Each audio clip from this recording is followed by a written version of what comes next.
This is Karen Sparks. Well, I used to be Karen Sparks. That was many years ago. 42 years ago. But yeah. Oh wow. Okay. Okay, I was a college student at the University of Washington, and I remember I was starting my winter quarter there. I shared a house with a bunch of guys, which is kind of weird, but we were just buddies and stuff from high school. And so I thought, well, this is really great because, I've got these roommates or guys, who's going to hurt me, So how it started was my roommate, Bob Lopez, tried to wake me up, and I was sort of graveyarded that December. I was working, and I would work graveyard or swing shift, so he didn't know if I was graveyard or swing shift. So he came up to my room about 2 o'clock, and he thought, well, I'm working graveyard, so I was sleeping. So then he came back later, and he saw me, I was still sleeping. He tried to wake me up, and there was blood all over. So he called 911 right away. And then he called my mother, and he said, Karen must have fallen down the steps, because I was in a downstairs basement. And when the 911 people came, they realized that I was, I'd been assaulted. And of course, my roommates, they were in total shock and stuff, and my boyfriend too. And so they hauled me off to the University of Washington Hospital there, and I was there for almost a month. Right. And my folks took me in, of course. I was there for a year. It took me a year to get back so I could, go back to school, go back to my friends, go to my life, Oh, yeah. And what saved me, that the reason that Ted Bundy didn't haul me away like the other girls was we had a friend, Chuck Leggett, who was going to stay with us for the holidays. But we only had a place for him in the downstairs boiler room there, close to my door. Right. And he was kind of he talked in his sleep, and he was kind of a light sleeper. So we had a cot down there. He was going to be for a couple of weeks. He was in the service and stuff. So, okay. So whoever did this to me had to walk down the stairs past Chuck, this big, army guy, and then he had to walk back. So I think that he assaulted me but left me because he didn't want to have to deal with, my roommates and stuff if they woke up. So it was something that happened during the middle of the night. So yeah.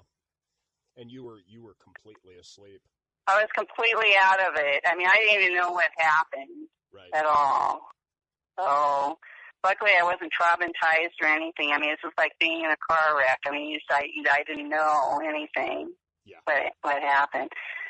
So I woke up 10 days later after my attack.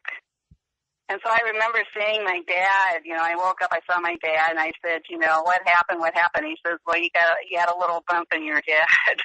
That's what he said. Oh, wow. And it just took me a long time to get, because you lose, like I lost my hearing on one side. I lost 40% of my vision. It's hard to get your balance and stuff. It took me a long time to get to where I could even walk. So, Sure. So then and I slept a lot. Even now, I sleep a lot, even now. But I would sleep, at first, like 12 to 14 hours a day. I just slept a lot. And I was just trying to, I had speech therapy. She was really wonderful. I had her for a year. And it just took me a long time to get back to normal.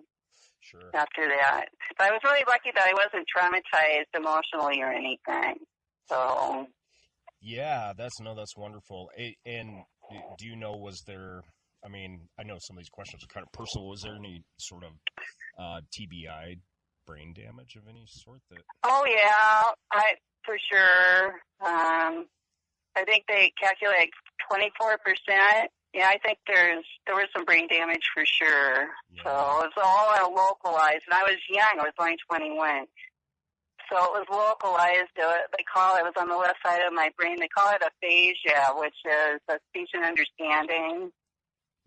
So even and now it takes me a long time, like reading comprehension. It takes me a long time to understand stuff at times. And I have good days and bad days, like everybody. It's akin to an aging process, I think, because Okay.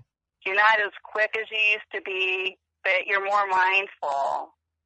And what helped me was I've never had a bad day ever since this injury. I've never had a bad day. I mean, I appreciate my moments in this world, this life, forever. I mean, I just really try to enjoy myself. I'm more, what's the word? I appreciate things much more than I did before. So. When you said you were more mindful a moment ago, I was going to ask you, does it make you feel like you're more deliberate in your behavior, that sort of thing, or? Well, not so much my behavior, but my thinking process. I was lucky to have a career as an accountant. And one thing about an accountant, you do these steps, and it's, you follow the rules, and you're doing similar things all the time. So once you get those steps going and those rules going, I mean, it's very routine. So I've noticed that routine things really help me because right. I try to sleep at the same time, eat at the same time. I mean, that helps me.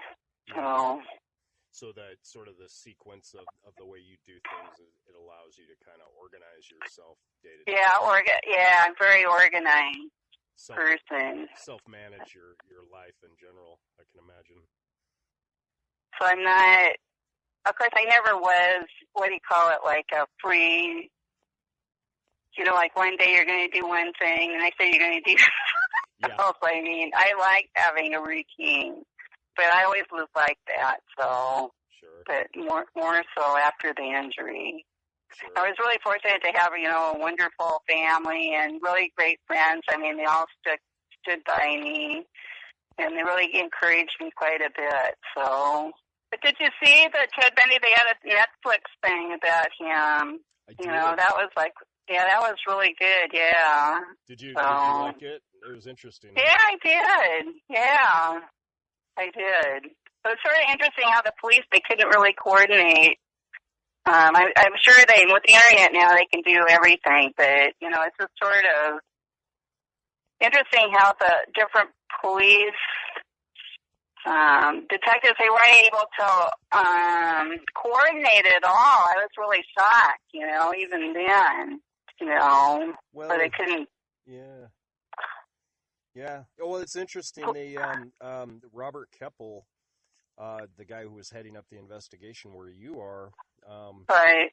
And back in those days, the poor guy, he really worked his butt off, but he never really was able to nail him down.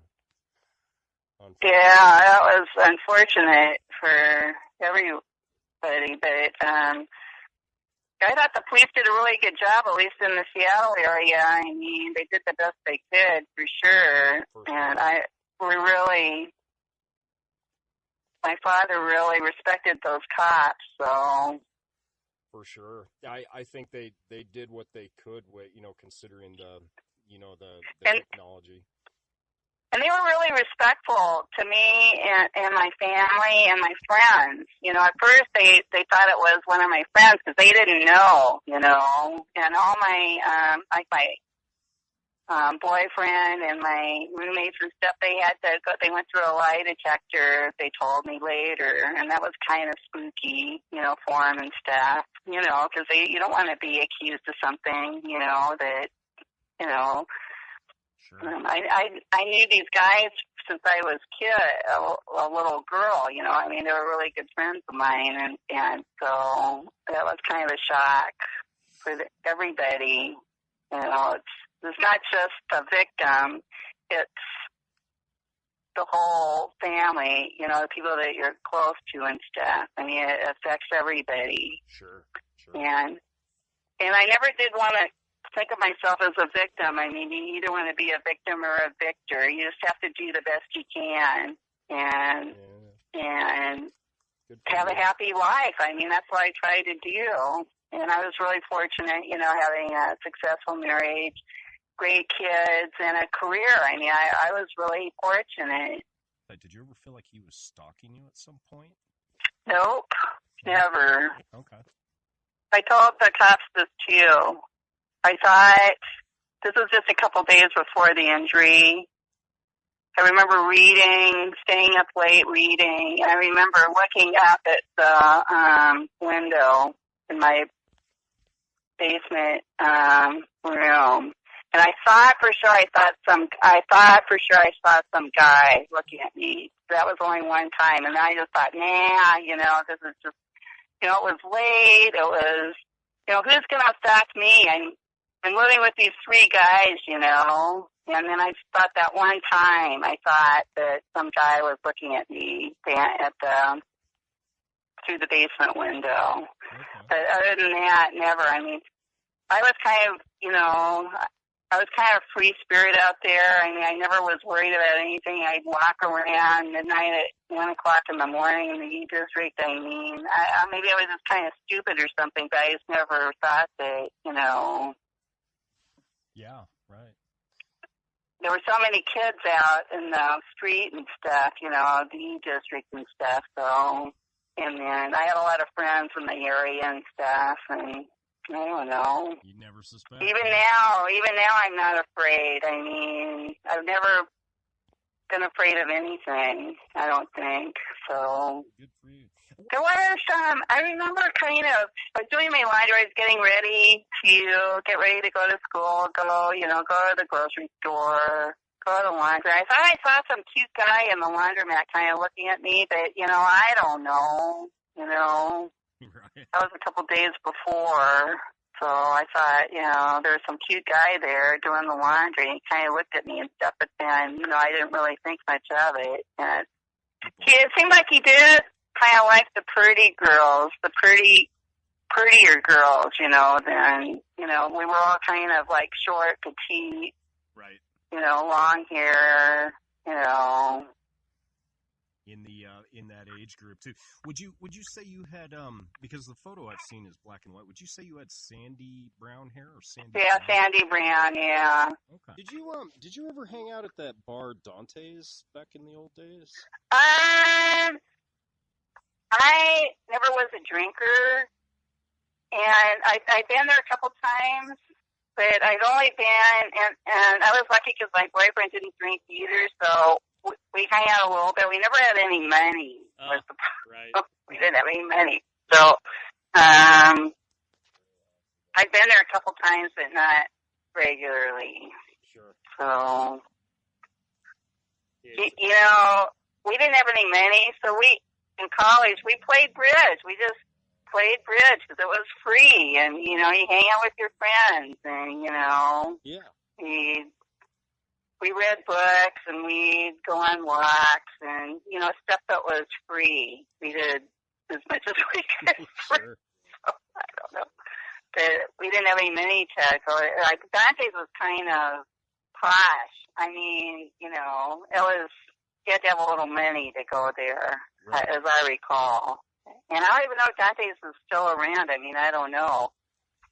So it's probably still around. It's probably still there. I should ask my brother. He lives in that area. So, yeah, that was where the jocks would hang out. There'd be a lot of University of Washington football players would be there.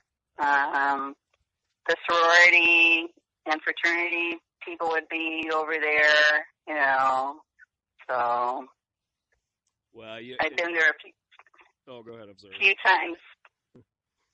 So back in those days, it was more kind of almost a sports bar, yet still kind of like a college. Yeah, it was like a sports bar.